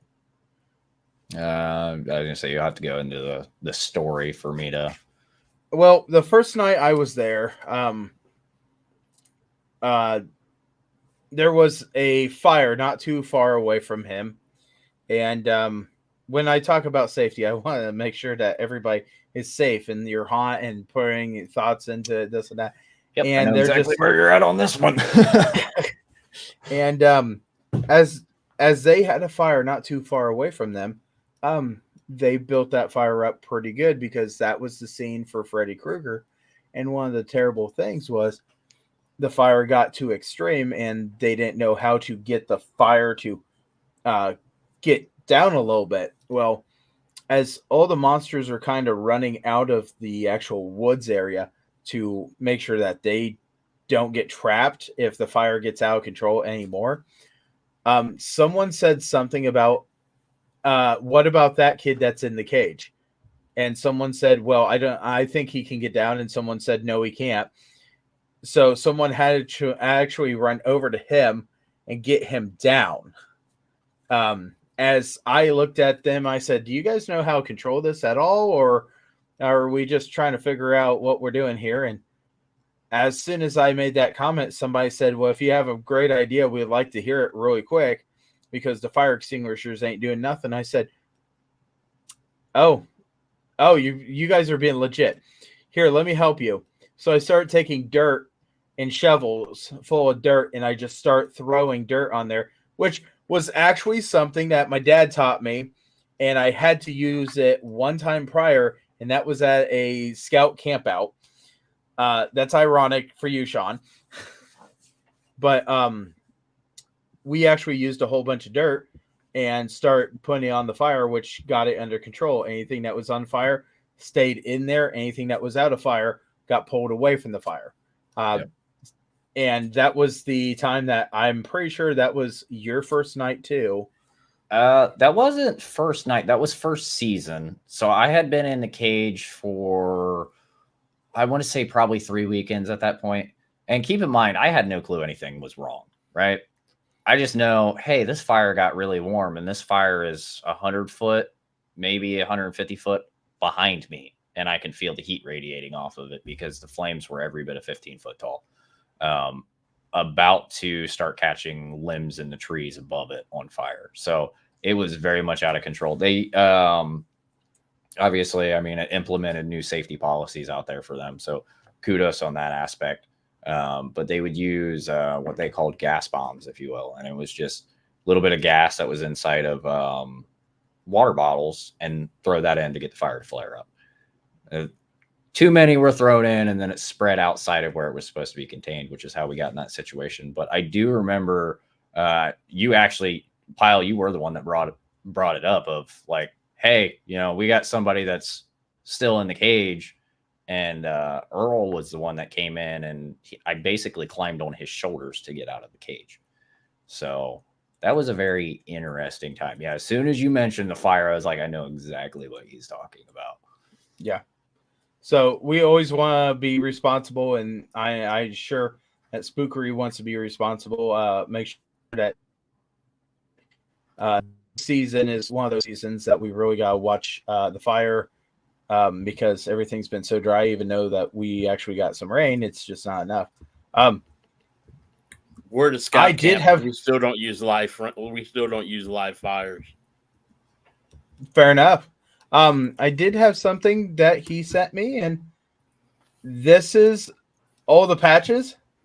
That is actually all but one. Ooh. The very first one, which I unfortunately was not involved with, but that is all of the patches, and the T-shirt matched the patch in some shape, manner, or form each year.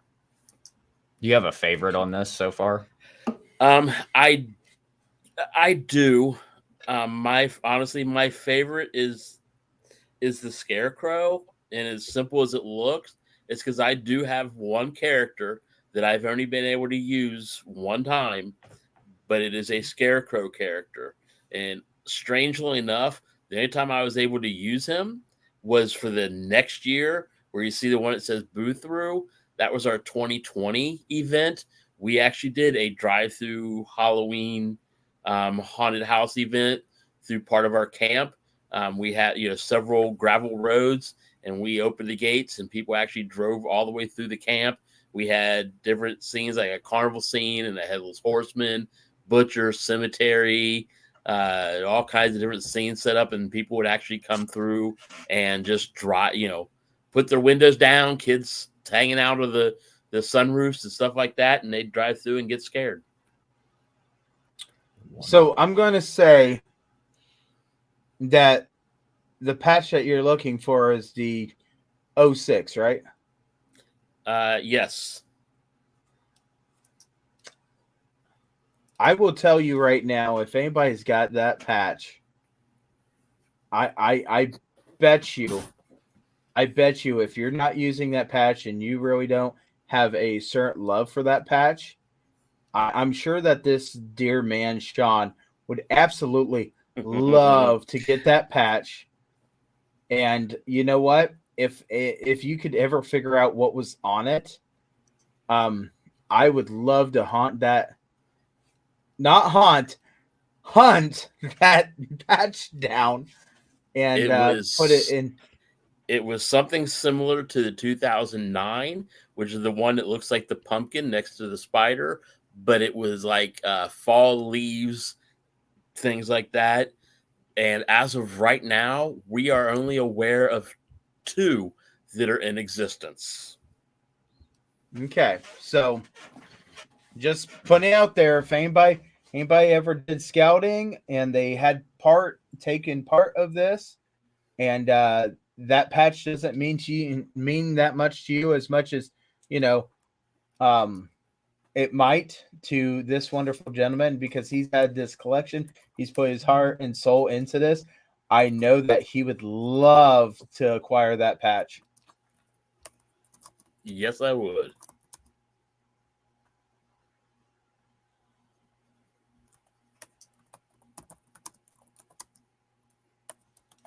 So, what has been, from any of the 3 of you, your favorite scare story? I got a good one on this one. My favorite scare story, I wasn't even there for. And yet, I am the one who did the scare. It was several years ago, my first year working at the post office. I could not get off for Halloween. The only year in the last 40-something years that I missed a Halloween. They're, haunt type event. I still decorated before I went to work. I got up, I went out before I had to go to work. I set everything up, and there was always 2 mannequins in the yard, a mannequin and me in the yard. And people knew that one of the 2 figures in the yard were going to try to scare them. That year, I put 2 mannequins out in the yard because I wasn't going to be there. My dad was still handing out candy, and he said kids were still afraid to come up to the porch because they knew one of them were going to move. Yeah, Awesome. I wasn't even there. I love that. What about you, McLevin? I've got honestly, I've got a couple different. The simplest version was anytime that I was able to make a macho man cry. To the point where they're on the ground and might have wet themselves. Those pure gold. Like that always is going to hold a special spot in my heart. But I think the most interesting scare that I had was my quote unquote high school sweetheart, if you will. She came out, this would have been season 2 or season 3. And the Haunted Woods, I don't know if you 2 have been there or not. Very muddy trails. Not the most intelligent thing to wear flip-flops in. This woman's absolutely terrified of clowns. And she was in a group with some of my friends. They didn't know each other. But long story short, I had basically chased her from the beginning of the haunt all the way through pile scene, all the way to the end of the haunt, because she very much did not like clowns and made it well known and painted a target on her back. To the point that she did not have shoes when she left. So yeah, she ran herself out of her flip-flops, and that's how we actually met. This was years ago. But one of my friends ended up giving her my phone number to get a hold of me so she could get her flip-flops back. So it was kind of one of those unique ways of meeting, I guess, a friend, and then in the end we did date for a short period of time. So that's probably one of my all-time favorites. I remember that.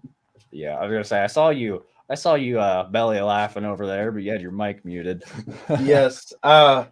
So that was the same year that as soon as we heard about this, we were laughing and joking about it. And the funniest thing is we would go to Waffle House afterwards. So we absolutely were enjoying our time at Waffle House because we did not take ourselves out of our costumes. I don't know what you put up there. I didn't put anything up there. It was spun all the way down to the bottom where this is. And then for some odd reason, the Nightmare Whiskers thing came up of its own accord. And I'm like, what's going on? It's the spirits talking. Apparently, apparently the spirits want people to buy a book. Yes. Yeah, no Yay. kidding. You have been judged, Jenny. You've been judged. I am very judged. I'm sure you have judged me.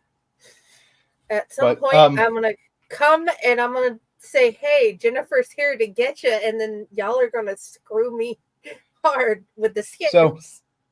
So we have 10 more minutes of our wonderful show. And trust me, I love this because not only do I have Sean on this episode, but I have my little brother, McLovin, on this show.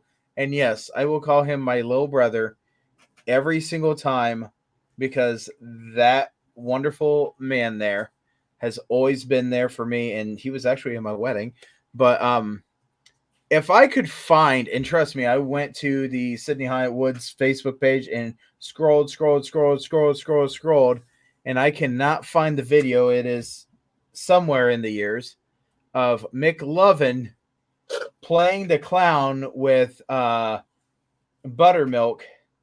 while singing "Watch Me Whip." No, watch me, nay, nay. I can probably find that. Give me a second. I do want to hear your favorite scare, though. I would say we answered it. You have yet.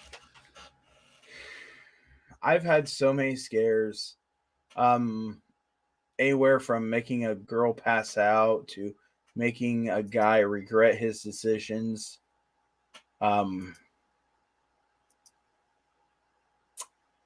My favorite scare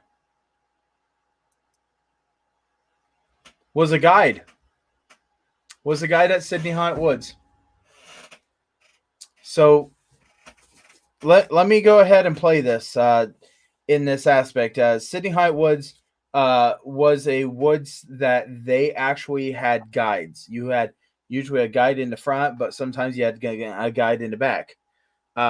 There was absolutely always wanted to work together. They were best friends. They were besties. And I absolutely thought it was great. Just like a good, wholesome family, you pick on some of the people. This one guy did not like chainsaws. Absolutely didn't like chainsaws. Absolutely had nothing to do with chainsaws. Was begging and pleading that we did not have chainsaws. And this whole thing was something I laughed about for years and years. And in fact, she's always going to be with me because there was a time that I had my saw and I went down to an area that I was not supposed to be in. She would never find me in, this and that.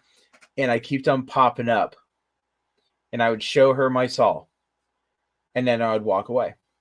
Next spot, show her my saw and walk away. She had a spot where she actually had to stop and this actor was doing his whole thing. And she was so paranoid that she kept on looking over her shoulder over and over and over and over. And this saw, I took a Sharpie marker and I wrote her name on it. It was a silver Sharpie marker. And on that black bar, I wrote Rachel. And to this day, my saw is called Rachel, and it actually has the name Rachel on the bar. But just the pure enjoyment out of messing with one of your friends, and she didn't take it as much as we took it as a joke. She actually was terrified of me the rest of the season. But yeah, that actually had to be the best scare just because she was kind of like tapping on another guide's arm trying to get their attention and pointing. And when she was pointing, I was already gone to the next spot. But yep, that would be it. Let's say you do have the I- video. Let me see if I can mess with this, and I'll have to send this to Jenny.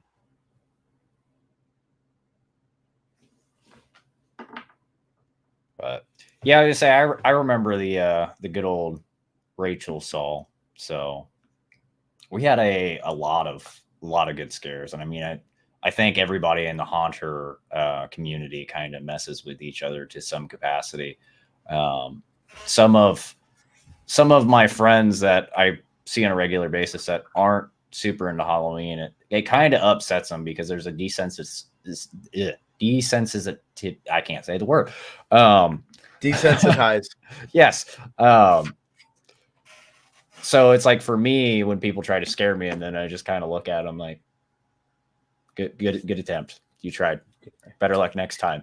And then they're immediately disappointed. Like, well, why is it like that? Well, when you work at a haunt for it was at least 8 years, everybody tries getting you. Even some of the patrons that come through, they try, getting retaliatory scares. So it's always been comical in that regard.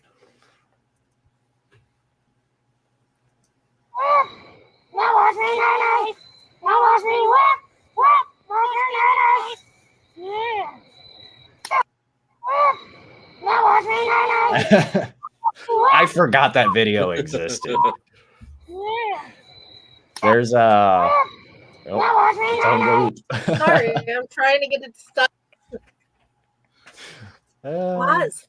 Thank you. It stopped. So that is always one of those things that when I seen that video come out, I thought, you know what, these are always going to be my friends. These are going to be the clowns. I really enjoy it. This and that.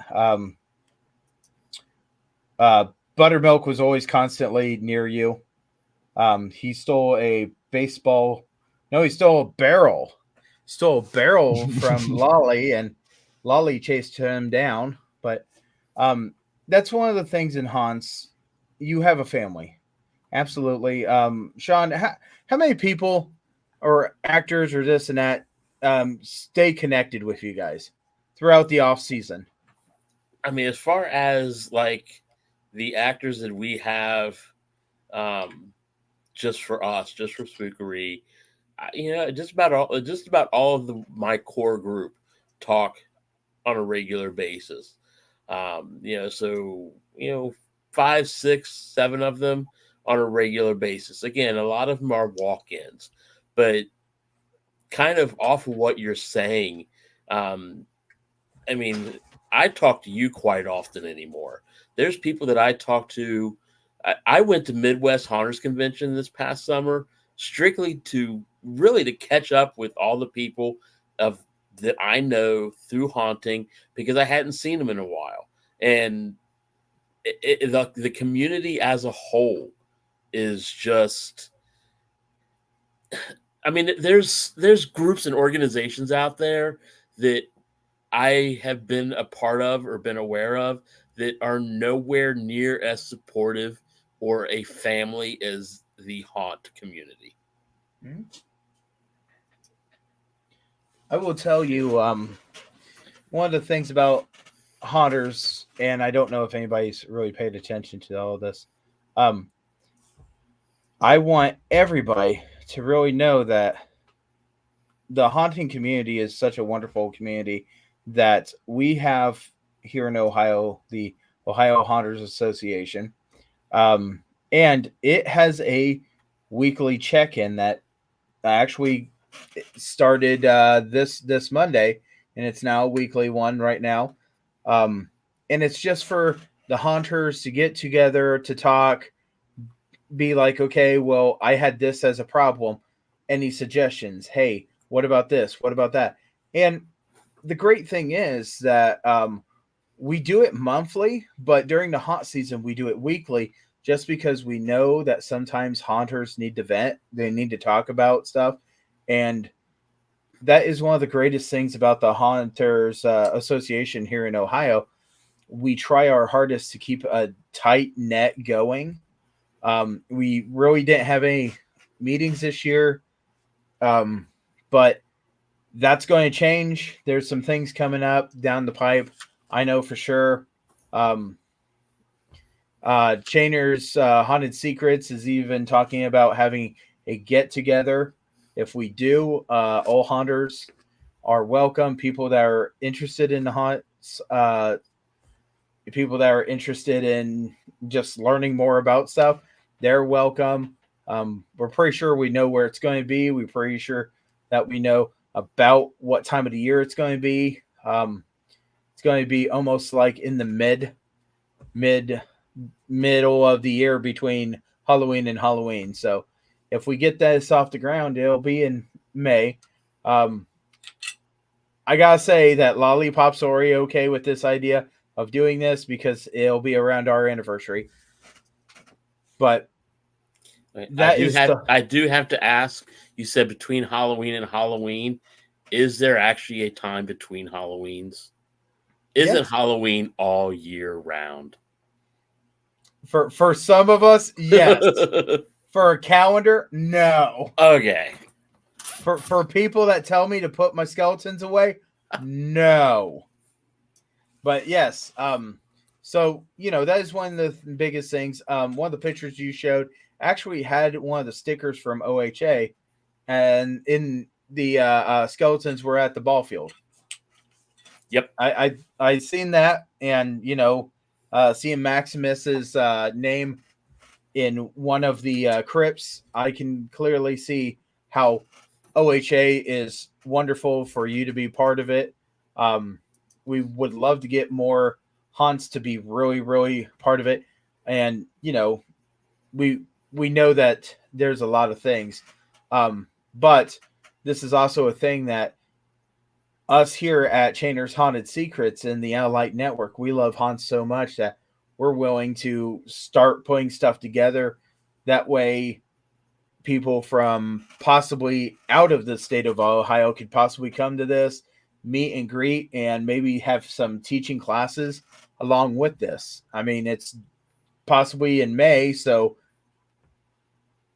I like your finger. Thank you. A thing popped in my head real quick. Hell's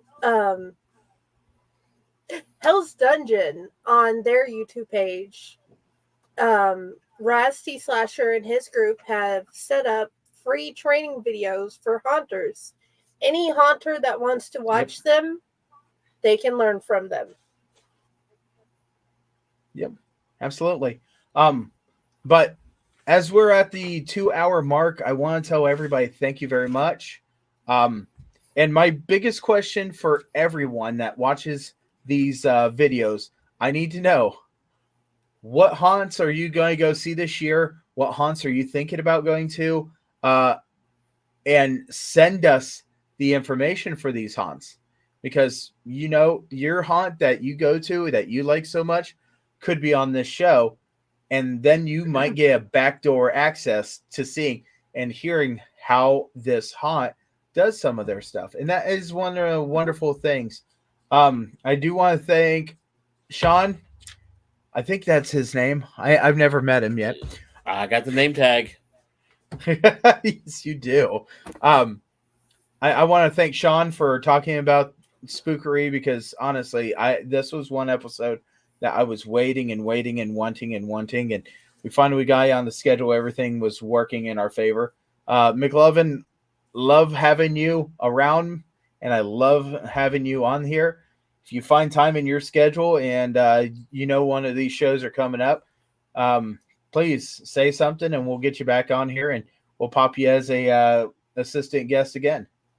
Yeah, to say I'm just glad I'm able to support you in your endeavors, especially with it had been some time since I was able to come out and visit and seeing the massive overhauls. I do have one challenge for you though, because I like challenges. This ties back to the good old Haunted Woods days. It was always measured in mileage, quarter mile, half mile, so on and so forth.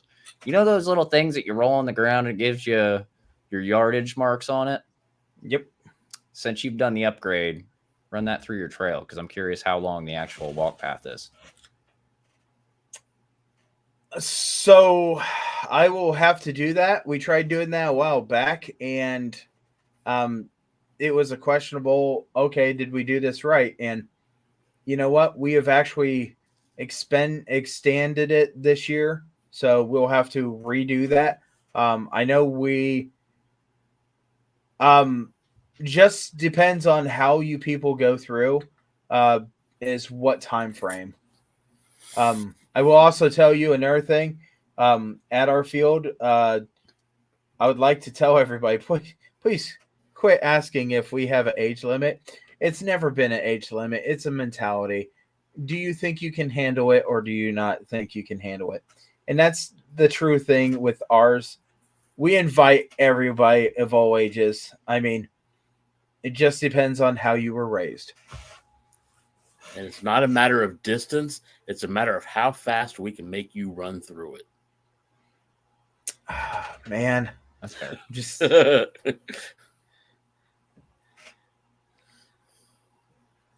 Friday? I am so confused. Dante's right outside the door, my little 4-year-old. Okay. He's singing really loud, and I just now noticed it, so I put myself on mute because I didn't know if anybody could hear it over my mic. No, but I was like really confused. And I was like, okay, I don't hear him. But we're going to go ahead and say our goodbyes. Before we do this, what we always ask is, Sean, where would you like people to find you or Spook-O-Ree at? I can be found on Facebook. I'm always willing to help and talk to people. As far as our event goes, danbeercouncil.org/Spook-O-Ree or Dan Beer Council on Facebook. Awesome. McLovin, I know so many people are going to be like, oh, he's kind of cute. I don't want to destroy your fan base too much, but where can we find you if you want to be contacted? And if you don't, that's perfectly fine, because I got a feeling I'm going to have you come to the Allight Network. I was going to say, I mean, currently I'm not really a social figure, if you will, but they can look forward to seeing me back on your podcast in the future. We'll leave it at that. That's awesome, because you're such a great buddy to me, and I don't know what I did in my life to get such a great. Hey, I know we can find you everywhere, but where can we find you? You can find me on Allight. You can find me at Fakor Publishing. You can find me at Friday with the Library in the Blue Box.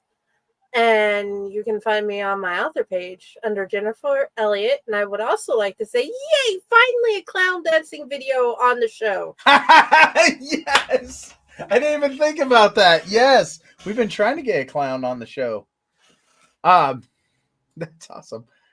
So you can find me here on the Allight Network. I'm always going to be the host of this show unless I am on vacation. Then hopefully Raz is able to fill in and help Friday, because Friday's a wonderful person and she could ask all these questions. But you can also find me on Facebook and TikTok.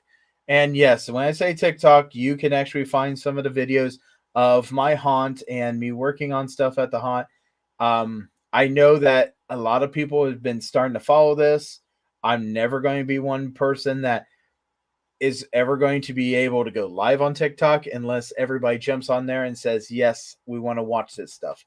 So, but you can always find us here on the Allight Network, because we love doing Chainer's Chainer's Haunted Secrets. I just read the bottom and it says Chainer's Field of Screams, and that's where it messed me up. I should have renamed this, but I don't want to, because Chainer's like a big part of who I am. So we have the YouTube channel and email. And that's the email's permanent. So yeah. Chainer's Haunted Secrets at gmail.com, guys. Email us. We want to have you on the show. But we want to thank everybody for joining us on this wonderful episode. And you guys all have yourself a wonderful one. Go see a haunted house this weekend. Please, even if it's a home haunt, go see it. Bye, guys. Bye. Bye. Good night.